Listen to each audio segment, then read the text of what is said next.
जय शिव शंकर। आपका दिन शुभ हो। आज हम आपको बताएंगे माघ मास महत्व और माघ मास का महात्म्य। पद्म पुराण के अनुसार माघ मास शुरू हो रहा है 4 जनवरी और ख़त्म हो रहा है, समाप्ति हो रही है 1 फरवरी। भारतीय संवत्सर का 11वां चंद्रमास और 10वां सौर मास माघ कहलाता है। इस महीने में मघा नक्षत्र युक्त पूर्णिमा होने से इसका नाम माघ पड़ा है। धार्मिक दृष्टिकोण से इस मास का बहुत अधिक महत्व है। इस मास में शीतल ठंडा जल में के भीतर डुबकी लगाने से और या रात में घड़ा भरकर पानी रखने से सुबह उससे स्नान करने से पाप मुक्त और स्वर्गलोक में जाते हैं। पद्म पुराण में बताया गया है कि अन्य मास में जप तप और दान से भगवान विष्णु उतने प्रसन्न नहीं होते जितने कि माघ मास में नदी तथा तीर्थ स्थलों पर स्नान करने से होते हैं। यही वजह है कि प्राचीन पुराणों में भगवान नारायण को पाने का सुगम मार्ग माघ मास के पुण्य स्नान को बतलाया गया है। माघ मास की ऐसी विशेषता है कि इसमें जहाँ कहीं भी जल हो वहाँ गंगा जल के समान होता है। इस मास की प्रत्येक तिथि पर्व निर्णय सिंधु में कहा गया है कि माघ मास के दौरान मनुष्य को कम से कम 1 बार पवित्र नदी में स्नान करना चाहिए। जिस प्रकार माघ मास में तीर्थ स्नान का बहुत महत्व है, उसी प्रकार दान का भी विशेष महत्व है। इस माह में दान में तिल गुड़ कंबल या ऊनी वस्त्र जूते विशेष पुण्य की प्राप्ति होती है। मत्स्य पुराण के कथन के अनुसार माघ मास की पूर्णिमा में जो व्यक्ति ब्राह्मण को दान करता है उसे ब्रह्मलोक की प्राप्ति होती है। सदियों से माघ माह की विशेषता को लेकर भारतवर्ष में नर्मदा गंगा यमुना सरस्वती कावेरी गोदावरी सहित कई पवित्र नदियों के तट पर माघ मेला भी लगता है। माना जाता है कि माघ मास में पवित्र नदियों में स्नान करने से एक विशेष ऊर्जा प्राप्त होती है। वहीं पुराणों में वर्णित है कि इस माह में पूजा अर्चन व स्नान करने से नारायण को प्राप्त किया जा सकता है और स्वर्ग की प्राप्ति होती है। माघ मास स्नान सब कुछ देता है। आयु आरोग्य रूप बल धन यश सौभाग्य सदाचारण देता है। दरिद्रता को और पाप दूर हो जाते हैं। दुर्भाग्य का कीचड़ नाश हो जाता है।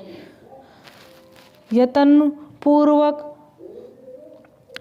पूर्वक माघ स्नान माघ सुबह स्नान से विद्या निर्मल होती है। प्रत्येक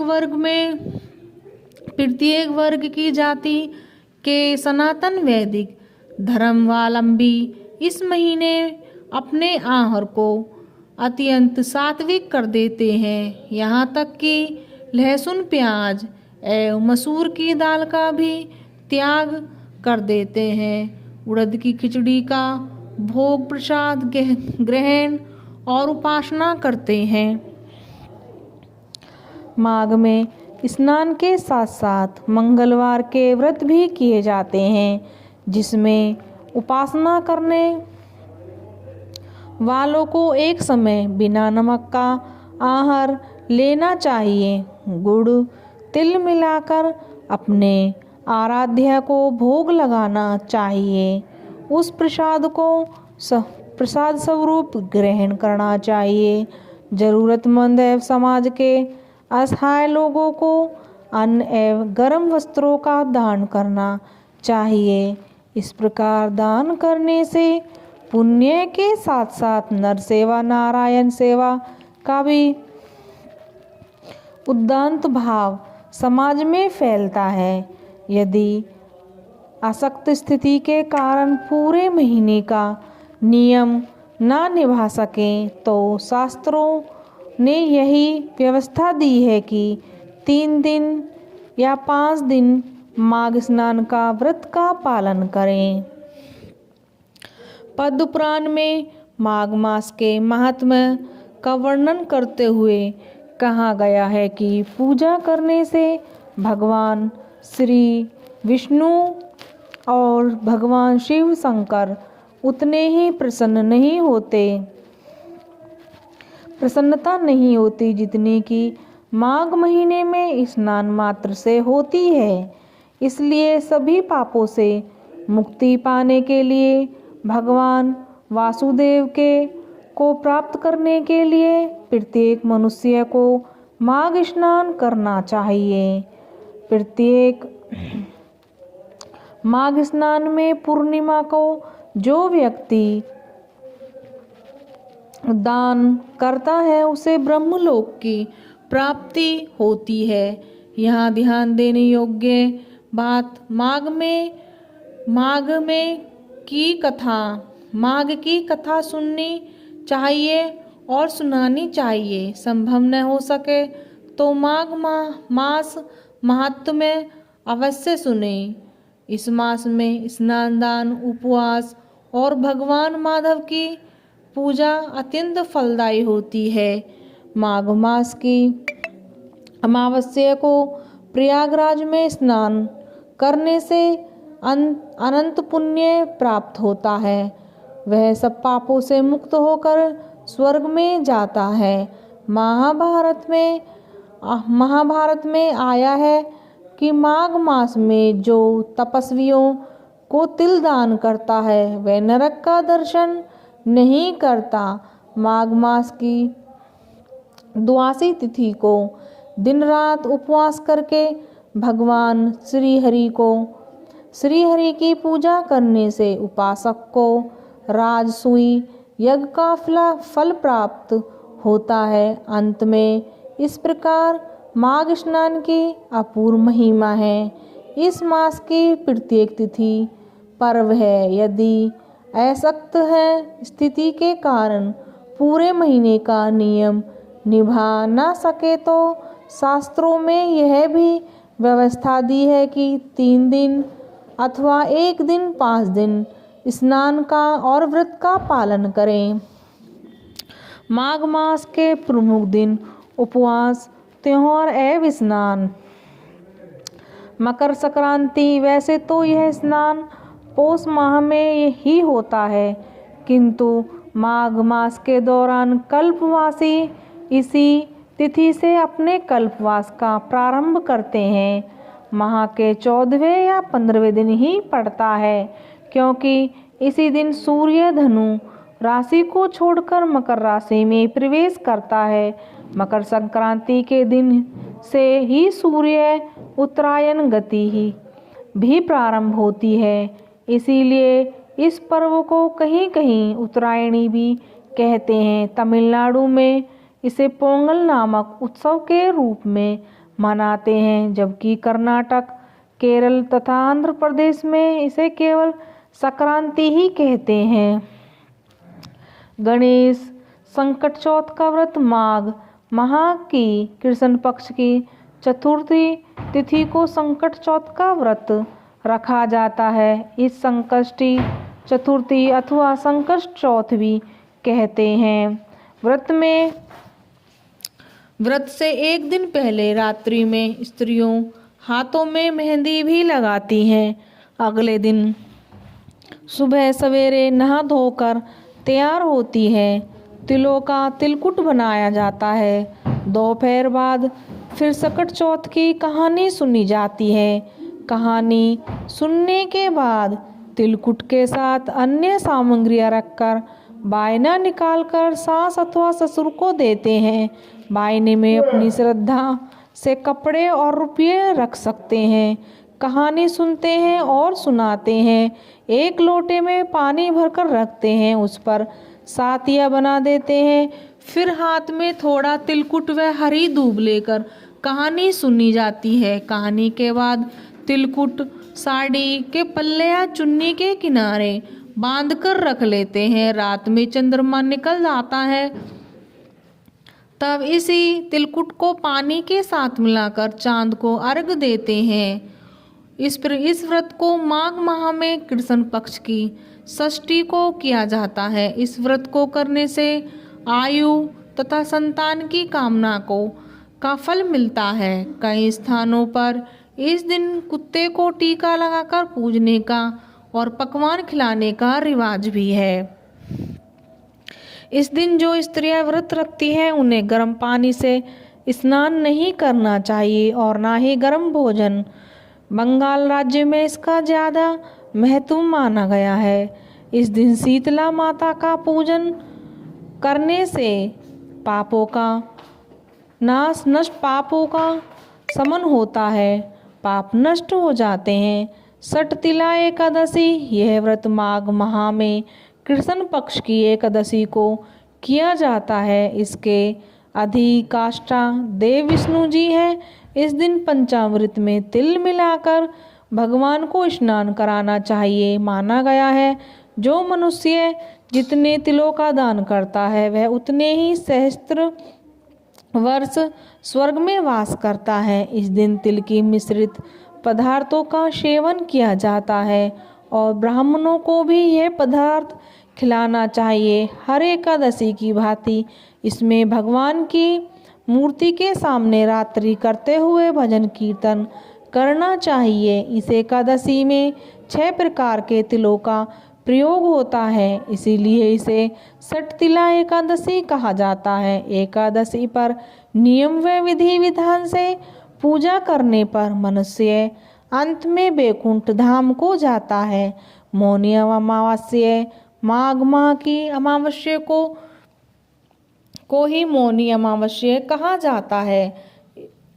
जो इस व्रत को करते हैं उन्हें इस दिन मौन धारण करके रहना चाहिए, तभी इस अमावस्या को मौनी अमावस्या कहा गया है। जो व्यक्ति इस व्रत को मौन रहकर करते हैं उन्हें मुनि पद की प्राप्ति होती है। मान्यता है कि इस दिन मौन रहकर इस व्रत को करने से आत्म बल मिलता है।